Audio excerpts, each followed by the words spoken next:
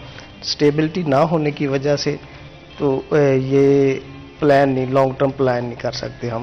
کبھی ڈالر بہت زیادہ اپ چلا جاتا ہے، کبھی بہت زیادہ نیچے آ جاتا ہے. ہم یہ گورنمنٹ سے ریکویسٹ کرتے ہیں کہ ان چیزوں کو فوکس کرے، اور اسپیشلی یہ جو فیصلے ہیں اس میں جو ایسوسیشنز ہیں ان کو لے کے چلیں. اگر عارف صاحب گلوبل ریسیشن کی اگر ہم بات کرتے ہیں، کیا امپیکٹ ہے؟ اور آئی تھنک یہ عام شخص کے لیے شاید سمجھنا مشکل ہے کہ گلوبل ریسیشن کا ہماری ایکسپورٹ یا ٹیکسٹائل انڈسٹری سے کیا تعلق آ گئی، لیکن اگر آپ اس کو جی دیکھیں، سمپل الفاظ میں اگر آپ کے پاس ایک لمیٹڈ بجٹ ہے اور آپ کو اس بجٹ میں گروسری بھی کرنی ہے، اپنے انرجی کے بل بھی دینے ہیں، اور بیڈ شیٹ بھی خریدنی ہے، اور ٹاول بھی خریدنا ہے، تو آف کورس آپ پریفر کریں گے پہلے گروسری کو اور نیسیسٹیز کو، اور پھر آپ اپنے انرجی کاسٹ کو کریں گے، اور اس کے بعد اگر پیسے بچیں گے تو پھر آپ کہیں گے کہ ہم کچھ اور بھی آئٹمس خرید دیتے ہیں. تو یہ ایک بہت بڑی بات ہے کہ اس وقت دنیا میں یو ایس اے بھی ریسیشن میں ہے، اور یو کے تو اسپیشل سسٹم سے گزر رہا ہے، ویسٹرن یورپ سارا اس میں ہے، اور اس کی وجہ آپ جانتے ہیں کہ وار کی وجہ بھی ہے، کچھ گلوبل سائیکل ایسا ہے، ساری چیزیں اس میں ہٹ ہوئی ہیں. کچھ یہ کووڈ کا بھی اس میں رول ہے کہ جب کووڈ تھا تو ان گورنمنٹس نے بہت زیادہ پیسہ دیا اپنے لوگوں کو، اپنے امپورٹرز کو، اپنے ٹریڈرز کو، بڑا ان کو فیسیلیٹیٹ کیا. اب اس کی وجہ سے بائنگ بہت زیادہ ہوئی ان لوگوں نے، اور اس کا امپیکٹ پاکستان پہ بھی آیا. آپ دیکھتے ہیں کہ ان دنوں کے جو فگرز ہیں وہ بڑے ریکارڈ ہائی ہیں. ابھی میں نے بات کی کہ 15 بلین سے 20 بلین پہ ہم پہنچے. اس میں ایک ریزن کرونا کی بھی تھی کہ لوگوں کے پاس پیسہ پھینکا ان گورنمنٹس نے، یو ایس اے نے دیا، یو کے نے دیا، تو ہماری ایکسپورٹس بڑھ گئی. اب ان کے پاس سٹاکس لیول ٹھیک ہو گئے، 1 سال انہوں نے وہ مال بیچے. اب جب وہ ڈکلائن کی طرف آئے ہیں سٹاکس لیول، تو اب ان کے پاس خریدنے کو پیسے نہیں ہیں، یا ان کی اپنی کنٹریز میں بائنگ نہیں ہے. تو یہ ایک امپیکٹ ضرور ہوا. لیکن میں یہ ضرور کہوں گا کہ یہ ہمارے لیے بھی ایک سوچنے کی بات ہے کہ ہم بھی اپنی ٹریڈیشنل آئٹمس پہ بیٹھے رہے. ہم نے کوئی ایسی آئٹم ڈائیورسیفائی نہیں کی، کوئی نئی چیز ہم بنا لیتے، کسی نئی پروڈکٹ پہ ہم آگے بڑھتے، ٹیکسٹائل آگے بڑھتے. ہم نے وہی ٹریڈیشنل آئٹمز رکھی، وہی دھاگے تھے، وہی چیزیں تھیں. تو دیٹس وائی اب ظاہر ہے جب گلوبل ڈیمانڈ کم ہوئی تو ٹریڈیشنل آئٹمس کی ڈیمانڈ بھی اس کے ساتھ کم ہو گئی. بالکل. اور ڈالر کی انسٹیبلٹی کا کیا امپیکٹ ہوا ہے ہماری اوور آل اکانومی کے اوپر، اگر آپ اس کے اوپر بات کرنا چاہیں؟ جی، اس میں سب سے زیادہ تو امپیکٹ ہوئی ہے ہماری جو عام کمیونٹی ہے، کیونکہ ہماری جو فوڈ آئٹمز ہیں وہ بھی امپورٹ ہوتی ہیں. اب جس ریٹ پہ چیز کوئی پروڈکٹ امپورٹ کی ہوئی ہے وہ فورکاسٹ کرتا ہے فیوچر کی، وہی لگا کے مارکیٹ میں ریٹ کرتا ہے، بیچ دیتا ہے. اس کی وجہ سے لوگوں کے لائف سٹائل میں بہت زیادہ بائنگ پہ افیکٹ ہوا ہے. اس کو دیکھنے کی ضرورت ہے. ایٹ لیسٹ ہمیں اپنی امپورٹس کو یا فیوچر کو دیکھتے ہوئے ہمیں اپنی ایگریکلچر کو سپورٹ کرنا ہوگی تاکہ ہمارا امپورٹ کے اوپر گریجولی انحصار کم ہو سکے. تو یہ امپیکٹ عام بندے کے اوپر تو لازمی آیا ہے، یہ امپورٹ ڈالر ایکسچینج ریٹ کی وجہ سے. بالکل. پولیٹیکل انسٹیبلٹی آئی تھنک کسی بھی کنٹری کے لیے بہت ڈینجرس ہو سکتی ہے. کیا ہماری جو اس وقت اکنامک یا ٹیکسٹائل انڈسٹری کی جو سچویشن ہے اس کا تعلق ہماری پولیٹیکل انسٹیبلٹی کے ساتھ بھی ہے؟ جی سرٹنلی، یہ تو بات ہے. جب ہم نے گلوبل کی ہم نے بات کی لاسٹ کوشچن میں، تو ابھی میں سمجھتا ہوں تھوڑا ہم لوکل اگر فوکس کریں تو اس میں ہمارے پاکستان کے اندر انٹرسٹ ریٹ اس وقت اتنے ہائی ہیں. ایکسپورٹس کے لیے ہمیشہ بہت سالوں سے یہ انٹرسٹ ریٹ 3% ہوتا تھا تاکہ ہم وائبل رہیں ریجن میں اور اپنی چیزیں ہم سستے داموں تیار کر کے بیچ سکیں. ابھی یہ ہمیں 10% 12% دینا پڑ رہا ہے. ٹھیک ہے جی. اور اس کے بعد انٹرسٹ ریٹ کے ساتھ جیسے ابھی خالد صاحب نے کہا کہ یہ جو انسٹیبلٹی ہماری کرنسی میں ہے، اس کی جو ہے کبھی یہ بہت کم ہوتا ہے، کبھی زیادہ ہوتا ہے. وہ بہت فیز ٹھیک نہیں ہے. کم ہوتا ہے تو ہماری ایکسپورٹس ہٹ ہوتی ہیں، زیادہ ہوتا ہے تو امپورٹس، چونکہ ہم امپورٹ بیسڈ کنٹری ہیں، وہ ہٹ ہوتی ہیں. یہ بھی ایک چیز ہے. اور جہاں تک انرجی کاسٹ کے حوالے سے وہ میں نے بتایا کہ الیکٹریسٹی بالکل ایک رینج میں ہے، لیکن ابھی ونٹر میں گیس کی سپلائی بند ہے انڈسٹریز کے لیے فار 3 months. تو یہ بھی ایک ایشو ہے. پولیٹیکل انسٹیبلٹی بالکل اس میں رول پلے کر رہی ہے. دیکھیں آپ کی کنٹری میں اگر ہم جنرلائز بات کریں تو ایف ڈی آئی جسے ہم فورن ڈائریکٹ انویسٹمنٹ کہہ رہے ہیں, کون ان حالات میں ایف ڈی آئی آپ کی کنٹری میں لے کے آئے گا؟ کون پروجیکٹ کرے گا؟ کوئی بھی نہیں کرے گا. جس کو پتا ہے کہ میں نے بات کس سے کرنی ہے, گورنمنٹ کون سی ہے, جو ہے وہ پتہ نہیں کہ کتنے دن کی مہمان ہے, نیکسٹ کون آئیں گے. تو اس لیے یہ تو بڑا کی سسٹم ہوتا ہے کسی بھی کنٹری کی گروتھ میں کہ اگر وہاں پولیٹیکل سٹیبلٹی ہو تو پھر وہاں انویسٹرز بھی آتے ہیں, کسٹمرز بھی آتے ہیں, ٹریولنگ بھی ہوتی ہے, اور ایگزیبیشنز بھی ہوتے ہیں, ڈیلیگیشنز بھی ہوتے ہیں, سارا سسٹم چلتا ہے. لیکن یہ اس پولیٹیکل انسٹیبلٹی ہمیں بہت بڑی کاسٹ دینی پڑ رہی ہے. بالکل. اینڈ ایک اور بڑا امپورٹنٹ پوائنٹ کمپیٹیٹو ریٹس کے حوالے سے آپ نے بات کی. اینڈ آف کورس کسی بھی مارکیٹ میں کمپیٹیٹو رہنا بڑا ضروری ہوتا ہے. کس حد تک ہم ابھی کمپٹیشن سے پیچھے ہیں, یا ہماری جو پرائسز ہیں کتنی زیادہ؟ جی, ہم اگر دیکھا جائے تو ریجن وائز انڈیا ہم سے بہت زیادہ پچھلے ایک ڈیکیڈ میں بہت زیادہ ٹیکسٹائل میں, اسپیشلی ہوم ٹیکسٹائل میں بہت زیادہ آگے چلے گئے ہیں. انہوں نے اپنی انڈسٹری کو ریلیف دیا ہے, اور ان کے لوگوں نے, جیسے ابھی ملک صاحب بتا رہے تھے, وہ انوویشن کی طرف گئے ہیں.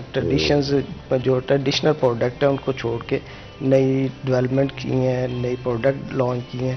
اس میں یہ جو ہوتا ہے کہ آپ کا کمپٹیشن نہیں ہوتا کسی بھی چیز کے ساتھ, وہ اپنی مرضی سے ریٹس لے رہے ہوتے ہیں. اب ہم جب ان چیزوں دیکھتے ہیں, ہم ان کو کاپی کرتے ہیں, یا جس وقت تک ہم اس سٹیج پر پہنچنے کی کوشش کرتے ہیں وہ کسی اور جگہ جا چکے ہوتے ہیں. تو سب سے پہلے جو اس میں ریجن وائز جو ہے, ہمیں گورنمنٹ کی طرف سے یہ سپورٹ چاہیے ہوتی ہے کہ آپ کے ریٹ, جیسے کہ میں نے پہلے بتایا, بجلی, گیس اور لیبر وغیرہ کے ریٹ ریجن وائز آپ کے اگر اچھے ہوں تو آپ کے پاس ڈیفینیٹلی آرڈرز آتے ہیں.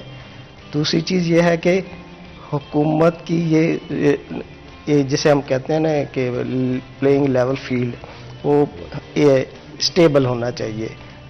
بائرز کا کانفیڈنس ہونا چاہیے کہ ہم کسی بھی وقت جا کے اس کنٹری میں جا کے اسٹے کر سکتے ہیں, پروڈکٹ دیکھ سکتے ہیں اور آرڈرز وغیرہ دے سکتے ہیں.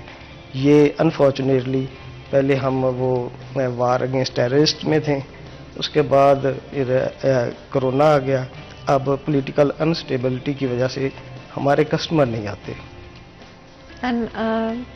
ایف اے ٹی ایف کی گرے لسٹ سے باہر آنا, کیا اس کا کوئی ہمیں فائدہ ہوا؟ جی, اس کا فائدہ ہمیں یہ ہوا کہ کنٹری کے طور پہ ہمیں بہت فائدہ ہوا کہ ہم ایک گرین زون میں, وائٹ زون میں آ گئے. جو گورنمنٹ کو لوننگ پہلے نہیں ہو رہی تھی وہ ایزی ہو سکے گی. اب بعض کنٹریز میں ہماری ایل سیز کے کوئی مسائل اگر تھے بھی تو اب وہ بھی ختم ہو گئے.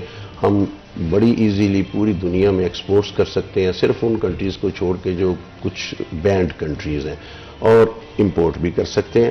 لیکن میں سمجھتا ہوں کہ یہ ایک ایز اے ہول سچویشن ہے ایف اے ٹی ایف کی. ڈائریکٹ جو بزنسز ہیں ان پہ اس کا امپیکٹ اس لیے نہیں ہوا کہ جس کا ہم نے پہلے ذکر کیا, گلوبل ریسیشن, ہمارے پاکستان کے سسٹم میں جو چیزیں ہمارے لیے اس وقت سپورٹ نہیں کر رہی وہ, اور اس کے ساتھ میں ایک یہ ضرور کہوں گا کہ ہم چونکہ ایس ایم ایز کی ایسوسیشن ہے, اسمال میڈیم انٹرپرینورز, اور ہمارے پاکستان بھر میں تقریباً 700 کے لگ بھگ ممبرز ہیں جو سارے ایس ایم ایز ہیں, موسٹلی ایس ایم ایز ہیں اور ایکسپورٹس میں ہیں. ہمیں ایز ایس ایم ای جو سپورٹ چاہیے تھی وہ تھوڑی ڈفرینٹ تھی. دیکھیں, گھر میں اگر 2 بچے ہیں, دونوں کی صلاحیت ایک جیسی نہیں ہوتی. ماں باپ دونوں کو الگ الگ سے ٹریٹ کرتے ہیں. ایک کو وہ ایڈوائز کرتے ہیں تم اس شعبے میں چلے جاؤ, دوسرے کو ایڈوائز کرتے ہیں تم اس میں چلے جاؤ. اللہ تعالیٰ نے یہ ایک نظام ایسا بنایا. تو اسی طرح پاکستان کے اندر 2 سیکٹرز ہیں جو ایکسپورٹس میں اپنا کنٹریبیوشن کر رہے ہیں, ایک ایل ایس ایم ہے اور ایک ایس ایم ایز ہے. اور پاکستان کی ایکسپورٹس میں 25% شیئر جو ہے وہ ایس ایم ایز کا ہے. ابھی جو بھی پالیسیز بنتی ہیں وہ جنرلائزڈ بنتی ہیں. ہم نے یہ بہت سارے فورمز پہ یہ بات کی ہے, ایون جو فارمر پرائم منسٹر تھے ان کو بھی یہ کہا, ایف ایم صاحب سے بھی ہم ملے اور ان کو بھی کہا کہ جو پالیسیز آپ ڈیزائن کرتے ہیں آپ ایس ایم ایز کو, ان کے جو سٹیک ہولڈرز ہیں ان کو آپ اپنے ضرور مشاورت. ہمارے پاس کچھ ایسی کنکریٹ تجاویز ہیں 5-6 جو ہم نے مختلف فورمز پہ بات کی کہ اگر ان کو گورنمنٹ لے لے تو کوئی وجہ نہیں ہے کہ اگر آج یہ ایکسپورٹس میں ہم 25% کنٹریبیوٹ کر رہے ہیں تو کوئی وجہ نہیں ہے کہ ہم اس کو اپ ٹو 50% تک لے جا سکتے ہیں. بالکل. And I do think SME کا نہ صرف ایک بہت بڑا کنٹریبیوشن ہے ہماری over all GDP and economy کے اندر، بٹ آلسو کہ بہت ساری پالیسیز ان کو سپورٹ نہیں کرتی، رائٹ؟ سو ڈیفینیٹلی اس پر بات کریں گے، لیکن اس سے پہلے ایک بریک لیتے ہیں. کہیں میں جائے گا ہمارے ساتھ رہے گا.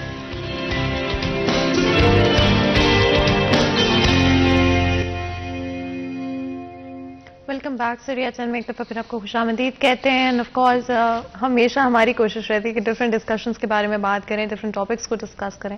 آج کے پروگرام میں اسپیشلی ٹیکسٹائل کے حوالے سے بات چیت کر رہے ہیں. SME سیکٹر ہماری GDP میں، اوور آل ملک کی اکانومی میں ایک بہت بڑا کنٹریبیوشن رول پلے کرتا ہے. کنٹریبیوشن ایک میجر کرتا ہے، بٹ کیا اسی طرح سے ان کو ویلیو کیا جاتا ہے کوئی بھی پالیسی بناتے ہوئے، یا جب ہم اپنے لانگ ٹرم پلانس کو یا شارٹ ٹرم پلانس کو دیکھتے ہیں گورنمنٹ کی طرف سے، اداروں کی طرف سے، کیا SME سیکٹر کی امپورٹنس کو سمجھا جاتا ہے؟ کیا اسٹیک ہولڈرز کو انوالو کیا جاتا ہے؟ اس پر بات کرتے ہیں. ندیم صاحب، SME سیکٹر کے اس وقت کیا سب سے پرومیننٹ ایشوز ہیں، اور کیا گورنمنٹ کی طرف سے آپ کو پالیسیز کو لے کے کانٹیکٹ کیا جاتا ہے؟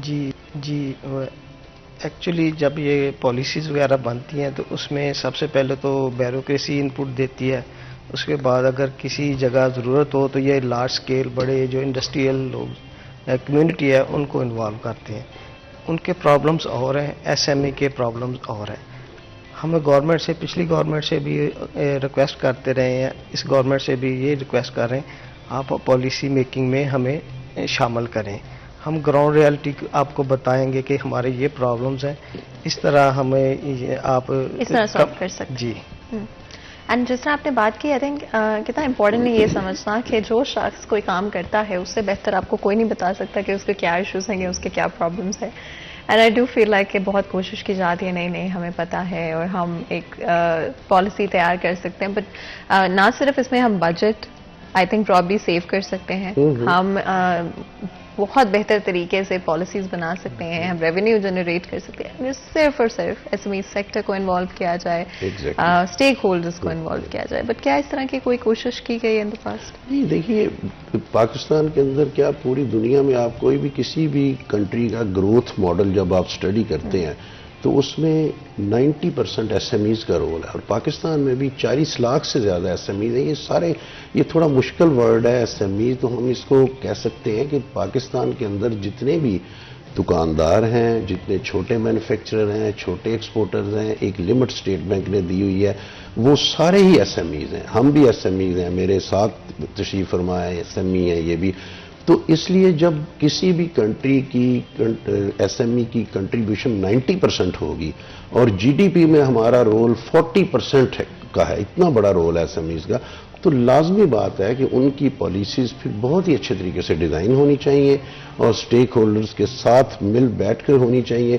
ابھی میں آپ سے یہ گزارش کروں کہ پچھلی گورنمنٹ جو تھی ان کے ٹائمز پہ انہوں نے SMEs پہ فوکس کیا اور کچھ پالیسی کولیٹرل فری لونز بھی دیے، کچھ انہوں نے اس معاملے میں بالکل انکریڈیبل کام کیا. لیکن انفارچونیٹلی چونکہ ٹائم چاہیے ہوتا ہے امپلیمنٹیشن کے لیے، جب امپلیمنٹیشن کا ٹائم آیا تو رجیم چینج ہوا. تو یہ بھی ایک، جیسے ابھی ہم نے بات کی کہ پولیٹیکل انسٹیبلٹی جب آئی تو وہ ساری چیزیں جیپرڈائز ہو گئی. تو اس میں ہم تو کہتے رہے ہیں کہ آپ SMEs کے لیے ابھی ایک بڑی کامن بات ہے کہ ایک نئی مشین جو ہے، میں مثال دیتا ہوں ویونگ مشین کی، وہ اگر میں نئی امپورٹ کروں تو وہ آئے گی تقریباً آج کے حساب سے $2.5 کروڑ کی، $1 لاکھ کی. اور اگر وہی میں پرانی مشین امپورٹ کروں تو وہ مجھے 1 کروڑ کی بھی آ جائے گی. ٹرکی سے، بعض کنٹریز سے اچھی چلی ہوئی مشینز مل جاتی ہیں. لیکن پرابلم یہ ہے کہ ہمارا اسٹیٹ بینک جو ہے وہ پرانی مشین پہ فائنانس نہیں کرتا. یہ بات ہم نے گورنر اسٹیٹ بینک کو بھی کہی، فائنانس منسٹر صاحب کو بھی کہی کہ جناب ہم SMEs میں اتنی سخت نہیں ہوتی کہ کم از کم اگر فرض کیجئے 12 مشینز کا سیٹ اپ میں نے لگانا ہے تو اب 12 مشینز کے سیٹ اپ میں 30 کروڑ چاہیے ہوتا ہے. 30 کروڑ پہلی تو بات ہے SME کو بینک فائنانس ہی نہیں کرے گا، اور اگر کر بھی دے تو وہ اتنا بڑا پیسہ لے کے نئی مشین لے کے اس کے لیے وائبل نہیں ہوگی. تو وہی اگر اسٹیٹ بینک SME کو وہ 12 کروڑ فائنانس کرے تو وہ زیادہ اچھے انداز سے اپنے باقی فنڈز کو بھی مینج کر سکتا ہے، لیکن ابھی تک یہ بات بالکل نہیں ہماری مانی گئی، اس میں بڑی پرابلم آ رہی ہے۔ ہم چاہتے ہیں کہ پرانی مشینری پہ اسٹیٹ بینک فائنانس کرے سو دیٹ کہ ہم دنیا بہت ساری کنٹریز میں مشینری فار سیل ہے وہ ہم امپورٹ کر کے تو ہم ایس ایم ای سیکٹر کو اس سے ہم ڈائریکٹ انجیکشن دے سکتے ہیں۔ بالکل، اور آپ نے مشینری کے حوالے سے بات کی اینڈ ڈفرنٹ اور آف کورس چیزیں بھی، لیکن بہت ساری مشینری کہا جا رہا ہے ندیم صاحب کہ ابھی تک یا تو پیکڈ پڑی ہے جو منگوائی گئی تھی کورونا کے دوران، یا ایڈیشنلی آرڈر کی گئی تھی اور پورٹس پہ آ چکی ہے لیکن ڈیلیور نہیں کی جا رہی، ریلیز نہیں کی جا رہی۔ کیا سچائی ہے اس بات پہ؟ جی یہ بات صحیح ہے، یہ اس کے جو یوزڈ مشینری ہے اس کے وہ بین ہونے کی وجہ سے بہت زیادہ جو لوگوں نے بین کر دی گئی گورنمنٹ کی طرف سے۔ جی ایون کہ جو مشینری کے پارٹس ہیں وہ بھی نہیں آ سکتے، اس کی وجہ سے جو ایگزسٹنگ مشینری جو چل رہی انڈسٹری وہ بھی بہت زیادہ پرابلم کا شکار ہے۔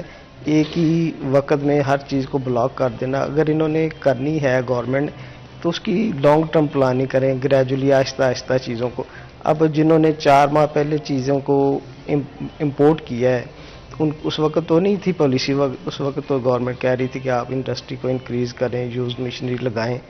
اب ایک دم بند کر دیا ہے تو جو چیزیں آ چکی ہیں پورٹس پہ اس کو ایٹ لیسٹ اس کو ریلیز کرنا چاہیے، اور سب سے بڑھ کے یہ چیز بیوروکریسی کے اوپر نہیں چھوڑنی چاہیے۔ یہ ایک مشین ہے وہ چلتی ہے، اس کی ڈیپریسیشن ہوتی ہے، اس کے پارٹس باہر سے آتے ہیں، وہ یہاں بنتے ہی نہیں ہیں۔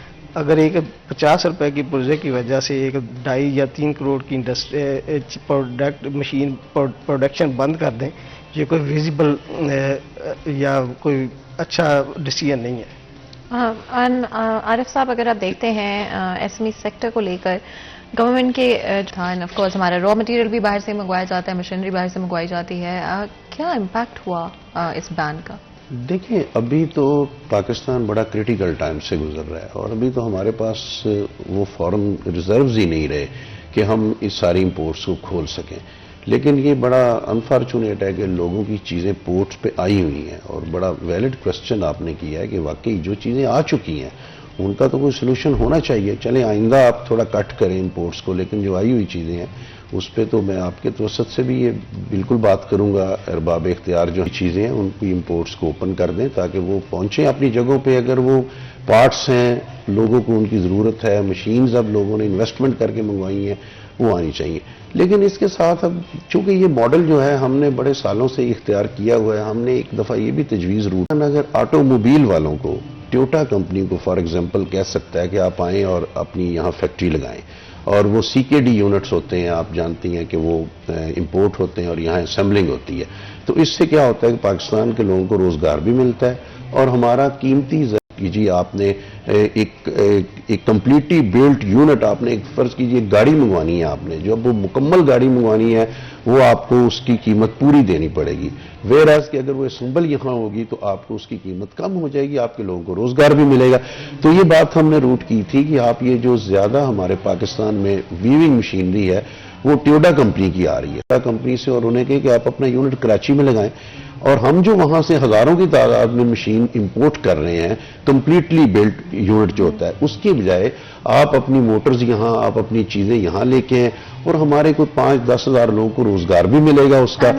ایک چیز جو کہ آف کورس اگر آپ یہ کرتے ہیں نہ صرف اس سے چیزیں بہتر ہوں گی بٹ آلسو آئی تھنک سب سے زیادہ امپورٹنٹ فیکٹر جاب کو لے کر ہوگا، آپ جابس جنریٹ کریں، آپ لوگوں کو روزگار دے رہے ہیں، تو آئی تھنک یہ بڑا امپورٹنٹ ہے۔ ہمارے ساتھ کالر موجود ہیں، فیصل آباد شہر سے بات کرتے ہیں۔ السلام علیکم جی۔ السلام علیکم جی کیسے ہیں آپ؟ جی اللہ پاک کی رحمت ہے، آپ سنائیں؟ جی بالکل ٹھیک الحمدللہ۔ اپنا نام بھی بتا دیں اور کچھ پوچھیں گے یا کچھ شیئر کریں گے؟ جی غفر اقبال بات کر رہا ہوں سٹی لگیا سے، تو بیسیکلی سٹی لگیا کے رہنے والوں، فیصل آباد میں ہم کام کرتے تھے، جی تو وہاں پہ اتنی بے روزگاری ہے، جو ٹیکسٹائل ملز ہیں وہ بند ہو رہی ہیں اور بند پڑی ہیں، جس کی وجہ سے ہم لوگ بہت زیادہ ہی پریشان ہیں، اور بے روزگاری اتنی ہے اب گھر کا چولہا جلانا بہت مشکل ہو گیا ہے۔ آپ فیصل آباد شہر میں کام سے ریلیٹڈ رہے ہیں اگر میں سمجھ پائی صحیح؟ جی میں ٹیکسٹائل میں کام کرتا ہوں فیصل آباد۔ ابھی بھی کرتے اب جو جی نہیں، اب مل بند پڑ گئی ہے، جو ہماری مل تھی نا وہ جہاں کام کرتے تھے وہ بند ہو گئی؟ جی بالکل، تو کس طرح سے اب مینج کر رہے ہیں جب سے مل بند ہوئی؟